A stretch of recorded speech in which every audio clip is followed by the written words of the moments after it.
सलाम एवरीवन, उम्मीद है कि आप सब लोग खैर आफियत से हैं। माइक्रोफोन के इस बार मैं ज़ैन अफशीन आपसे मुखातिब हूँ और आज का हमारा लेसन होने वाला है प्राइस इलास्टिसिटी के बारे में।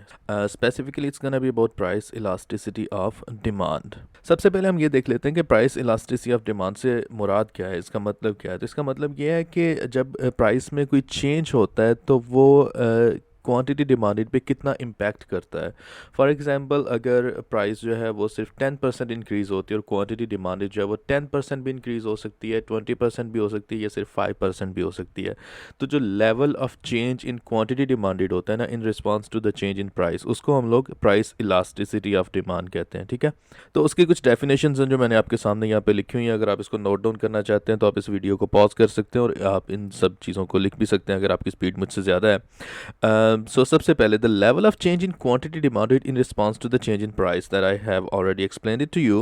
And then we have if the change in quantity demanded is greater than change in price, the demand is price elastic. अगर प्राइस में 10% इंक्रीज़ होता है और उसके मुकाबले में डिमांड में 20% इंक्रीज़ होता है या डिक्रीज़ होता है, सॉरी, लॉ ऑफ डिमांड में ये कहता है कि अगर हम प्राइस को ज़्यादा करते हैं तो डिमांड कम होती है। तो अगर हम प्राइस को 10% ज़्यादा करते हैं और उसके मुकाबले में जो डिमांड है उसमें जो इंक्रीज़ है वो 20% होता है, तो उसको हम लोग कहेंगे कि this is the price elastic demand. ठीक है, ये ज़्यादा इलास्टिक है। और इसके अलावा अगर जो चेंज है, if the change in quantity demanded is less than the change in price, for example अगर हम किसी चीज़ की कीमत को 10% इंक्रीज़ करते हैं और उसकी जो क्वांटिटी है उसमें सिर्फ 5% डिक्रीज़ आता है, तो उसको हम लोग कहेंगे दिस इज़ इन इलास्टिक। यानी जो प्राइस की तब्दीली है वो क्वांटिटी डिमांडेड में तब्दीली पे ज़्यादा असरअंदाज नहीं हो रही।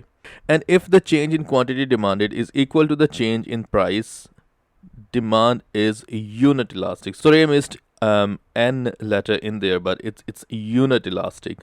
और अगर हम प्राइस को 10% इंक्रीज़ करते हैं और उसके मुकाबले में एग्जैक्टली 10% डिक्रीज़ आता है क्वांटिटी डिमांडेड में, तो इसको हम लोग यूनिट इलास्टिसिटी कहते हैं। ठीक है, Price elasticity of demand is measured by dividing percentage change in quantity demanded by percentage change in price. इसके बारे में हम लोग लेटर बात करेंगे, मैं आपके लिए एक प्रॉब्लम भी सॉल्व करूंगा। ठीक है, फिलहाल इससे आगे देख लेते हैं।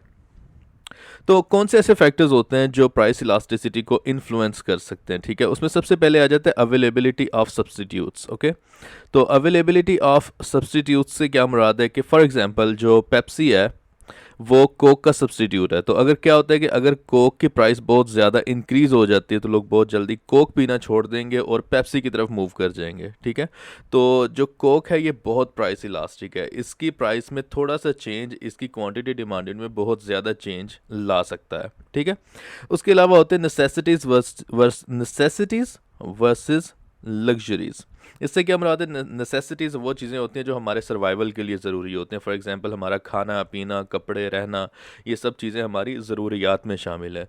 तो जो ज़रूरियात होती हैं वो लेस इलास्टिक होती हैं। जैसे फॉर एग्जांपल पेट्रोल है, पेट्रोल की कीमत में अच्छा खासा इजाफा करने के बाद भी पेट्रोल की डिमांड में कोई ख़ास कमी नहीं आती। तो जो पेट्रोल है ये प्राइस इन इलास्टिक है। और इसके अलावा कुछ चीज़ें होती हैं, जैसे यहाँ पे मैंने डायमंड की एग्जांपल ली है।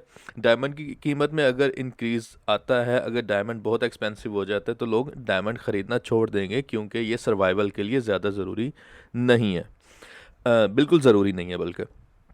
इसके अलावा होते हैं एडिक्टिव गुड्स। इसकी सबसे जो बेस्ट एग्जांपल है वो है सिगरेट्स। सिगरेट्स जो होते हैं वो एडिक्टिव होते हैं, तो सिगरेट्स की प्राइस में अगर बहुत ज़्यादा इजाफा हो भी जाता है तो बहुत ज़्यादा लोग सिगरेट पीना नहीं छोड़ते, बहुत कम लोग सिगरेट पीना छोड़ते हैं इस वजह से, वो भी एक शॉर्ट रन के लिए। तो जो सिगरेट्स हैं ये कोई भी एडिक्टिव गुड्स हैं जिनकी आदत लग जाती है। जैसे अगर कोई नुसरत फ़तेह अली ख़ान का बहुत बड़ा फ़ैन है और नुसरत फ़तेह अली ख़ान की कोई कैसेट है, कोई नायाब कैसेट है, अगर उसकी कीमत में बहुत ज़्यादा तब्दीली आती है, बहुत ज़्यादा महंगी हो जाती है, तब भी वो इंसान किसी ना किसी तरीके उसको ख़रीदना चाहेगा। तो जो एडिक्टिव गुड्स होते हैं वो भी प्राइस इन इलास्टिक होते हैं। ठीक है, तो जैसे मैं बात कर रहा था कि इसका जो फार्मूला होता है percentage change in quantity demanded divided by percentage change in price. So if the answer is, I will just right PE for price elasticity, और अगर इसका जो आंसर है दैट इज ग्रेटर देन 1, तो जो डिमांड है वो इलास्टिक होती है। और अगर इसका आंसर है लेस देन 1, अगर इसका आंसर इस फार्मूला से सॉल्व करने के बाद आंसर जो आता है वो एक से कम है, like 0.23, 0.51, anything less than 1, so anything less than 1 means the demand is inelastic. And if the answer is equal to 1, अगर exactly 1 आंसर आता है तो इसका मतलब है the demand is unit elastic. मतलब प्राइस में जितना भी चेंज करेंगे डिमांड में भी exactly उतना ही चेंज आएगा. ठीक है, डिमांड परफेक्ट इलास्टिक भी हो सकती है. ये एक नायाब किस्म का केस है, इसकी कोई प्रैक्टिकल एग्जांपल अभी तक तो अवेलेबल नहीं है. डिमांड बस परफेक्ट इलास्टिक तब होगी जब हमारे पास इस फार्मूला का आंसर आएगा इन्फिनिटी. ठीक है, और डिमांड जो है वो परफेक्ट इन इलास्टिक होगी जब हमारे पास आंसर आएगा एग्जैक्टली ज़ीरो. ठीक है, इलास्टिसिटी ऑफ डिमांड के ग्राफ्स कैसे नज़र आते हैं. तो ये जो सबसे पहला ग्राफ है ना मेरे पास, ये ग्राफ है यूनिट इलास्टिसिटी का.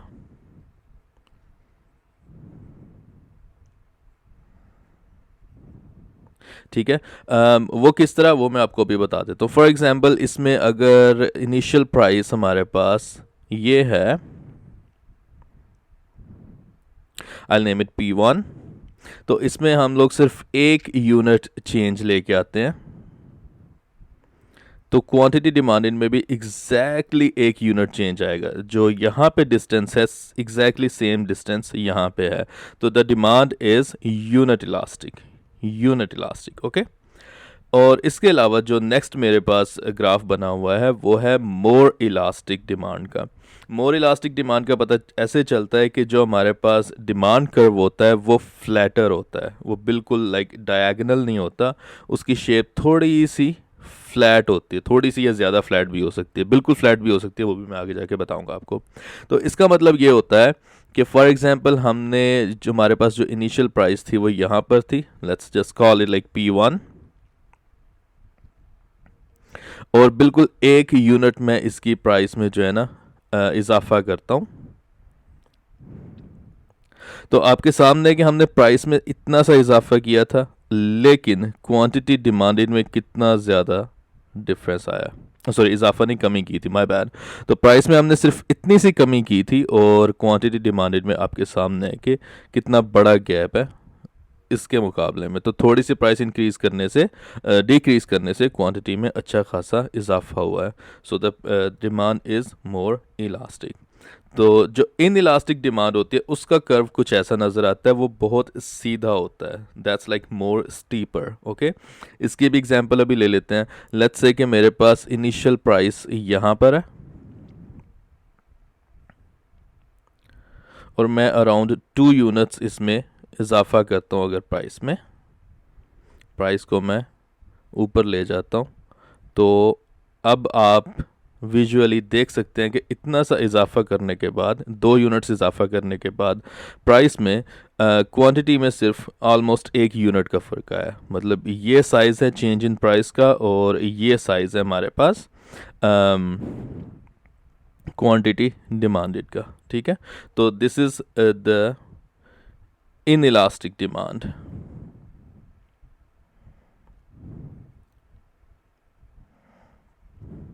ठीक है, इसके अलावा हमारे पास जो 2 हाइपोथेटिकल एग्जांपल्स हैं वो भी आपके सामने हैं. ये मेरे पास है, this is perfect inelastic. ठीक है, इसका मतलब ये होता है कि no matter way you set the price, people are always gonna buy the same quantity. ठीक है, जहाँ भी आप प्राइस सेट कर दें, नो मैटर व्हाट पॉइंट, और उसमें जितना मर्जी इंक्रीज़ करें जितना मर्जी डिक्रीज़ करें, लोग इतनी ही क्वांटिटी बाय करेंगे इसकी. जैसा मैंने पहले भी बोला था कि इसकी कोई प्रैक्टिकल एग्जांपल अवेलेबल नहीं है, बट मैथमेटिकली या थ्योरेटिकली ऐसा हो सकता है. और ये हमारे पास है, this is perfect elastic demand. ठीक है।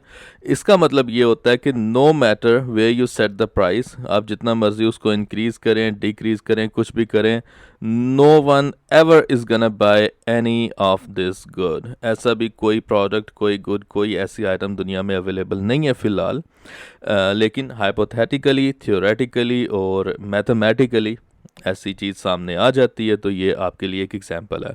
So the steeper it is, इससे ये चीज़ समझने में आसानी हो जाती है। स्टीपर इट इज़, क्योंकि ये तो बिल्कुल ही पूरा ही सीधा ही हो गया ना, तो जितना ये स्टीप होगा उतना इनइलास्टिक होगा, और जितना ये फ्लैट होगा उतना इलास्टिक होगा। ठीक है, तो अभी इस लेसन के लिए इतना ही है, और नेक्स्ट लेसन में हम लोग एक प्रॉब्लम सॉल्व करेंगे।